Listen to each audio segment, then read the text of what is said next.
Gather round, gather round. Welcome to another round of How Many Impressions Can I Do While Reading the Declaration of Independence? Brought to you by the magic of radio. With special appearances from your host, me, Kale Cope, and your co-host, Random Dog That Won't Shut Up. Without further ado, allow us to begin. When in the course of human events it becomes necessary for one people to dissolve the political bands in which one connected them with another, and to assume among the powers of the earth the separate and equal station in which the laws of nature and nature's God entitled them, a decent respect to the opinions of mankind required that they should declare the causes which impel them to the separation. We hold these truths to be self-evident, that all men are created equal, and that they are endowed by their Creator with certain unalienable rights. That among them are life, liberty, and the pursuit of happiness. That to the security of these rights, government and institutions among men derive just their powers from the consent of the governed. That whenever any form of government becomes destructive of these ends, it is the right of the people to alter or abolish it, and to institutionalize new government, laying its foundation on such principles and organizing its powers in such form as they shall seem most likely to affect their safety and happiness. Prudence, indeed, will dictate the governments long established should not be changed for light and transient causes, and according to all experience hath shown that mankind are more disposable to suffer, while evils are sufferable then as to right themselves by abolishing the forms to which they are accustomed. But when a long train of abuses and usurpations pursuing inevitably the same object evinces a design to reduce them under absolute deficit. Oh God! The voice in the back! No! No! It is their right.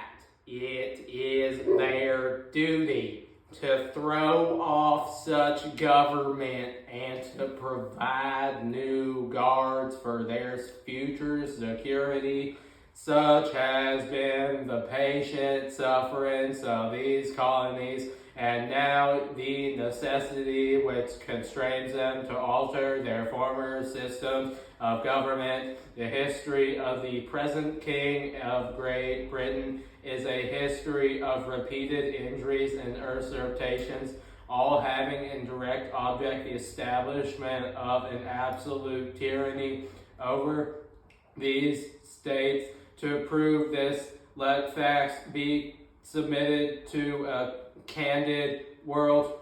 His refusal to assent to laws the most wholesome and necessary for the public good.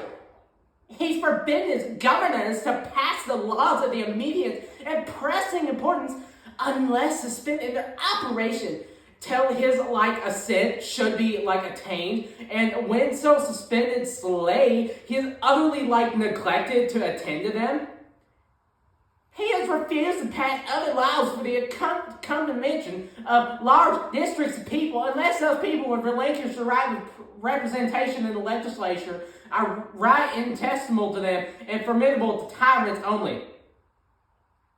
Now how about this? He's called together legislative bodies at places unusual, uncomfortable, and distinct from the dispository of their public records for the sole purpose of fatiguing them and to comply with his measures. He has dissolved federal houses repeatedly for opposing with manly firmness his invasions on the rights of the people. He has refused for a long time after such dissolutions to cause others to be elected, whereby the legislative powers, incapable of annihilation, have returned to the people at large for their exercise. The giants are coming, heed my warning, heed! The states remain in the meantime exposed to all the dangers of invasion from without and convulsions within.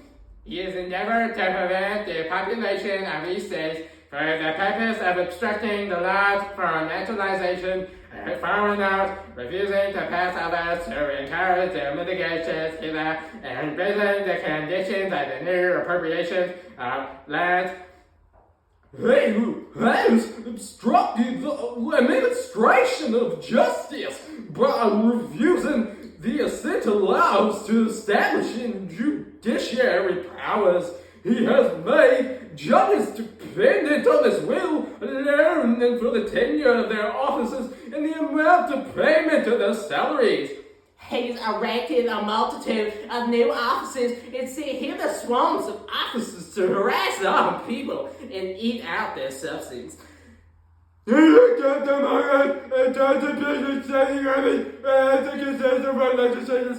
is effective to render the military independent of and superior to the civil power. He is combined with others to subject us to a jurisdiction foreign to our constitution and unacknowledged by our laws, giving us assent to their acts, pretended legislation. For quartering large bodies of armed troops among us.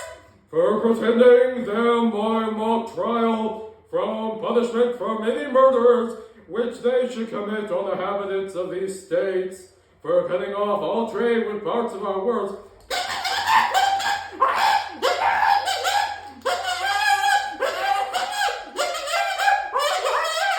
Heed my warning! By sacrificing of the Holy Spirit for a cause of a continuing existence, for launching the services of the angels law, our neighborhood, following, establishing therein, an arbitrary government, and lowering its boundaries, and so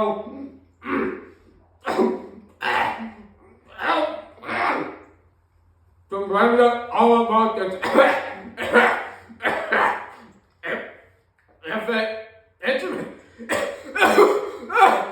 introducing the same absolute role in the economies. What are you doing, old son? For taking away our charters,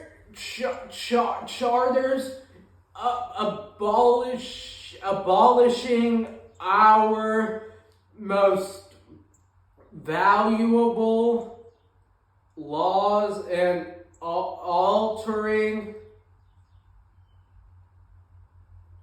fundamentally the forms of our governments, for suspending our own legislatures and declaring themselves invested with power to legislate for us in all cases whatsoever. He has abdicated government here by declaring us out of his protection and waging war against us. He has plundered our seas, ravaged our coast, burnt our people, burnt our towns, and destroyed the lives of our people.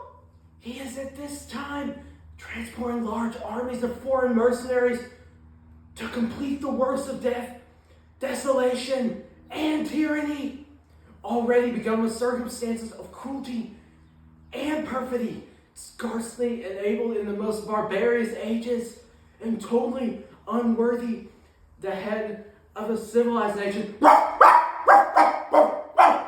He has betrayed our fellow citizens, taken against on the high seas, and bear arms against the country to become executioners of their friends and brethren, blow themselves by their hands. He has excited domestic insurrections among us and has endeavored to bring on the inhabitants of our frontiers the merciless Indian savages whose known rule of warfare is an undistinguished destruction of all ages, sexes, and conditions. In every stage of these oppressions, we have petitioned for redress in the most humble terms. Our repeated petitions have been answered only by repeated injury. Prince, whose character is just marked mocked by every act which may define a tyrant is unfit to be the wooer of free people. Nor have we been wanting attentions to our British brethren. We have warned them from time to time of attempts by their legislature to an unwarrantable jurisdiction over us. We have reminded them of the circumstance of our immigration and settlement here. We have appealed to their native justice and magnanimity, and we have conjured them by the ties of our common kindred to disavow these assertions which would inevitably interrupt our connections and correspondence. They have been deaf to our voices of justice and constitutive. We must therefore acquiesce in the necessity which denounces our separation, holds them in as we hold the rest of mankind enemies of war, peace, friends. We, therefore, the representative of the United States Congress and General Congress, assembled, appealing to the Supreme Judge of the rectitude of our intentions, do our name and the authority of good people in these colonies, solemnly good people in these colonies, publish and declare that these United States colonies are of right ought to be free and independent states, and that all political connection between them and the state of Great Britain is as ought to be totally dissolved, and that as free as independent states, they have had full power to levy war, conclude peace, contract alliances, establish commerce, and to do all other acts and things at which independent states may right to be a problem solver, not a problem finder. And for the support of this declaration, with a firm reliance on the protection of divine providence, we mutually pledge to each other our lives, our fortunes, and our sailor honor. Thank you all, folks, for coming out. I hope you've had a great time today. I know I really have. I am out of breath. And so today I would just like to remind you of our sponsor, which is John Ritter. John Ritter has been one of the greatest academic minds in all of Lindsay ISD, and has been so kind as to donate all of 3 cents and a keychain to our show. So once again, I'd like to thank both our sponsor and all of you for coming out. And with that, I give each of you a humble goodbye.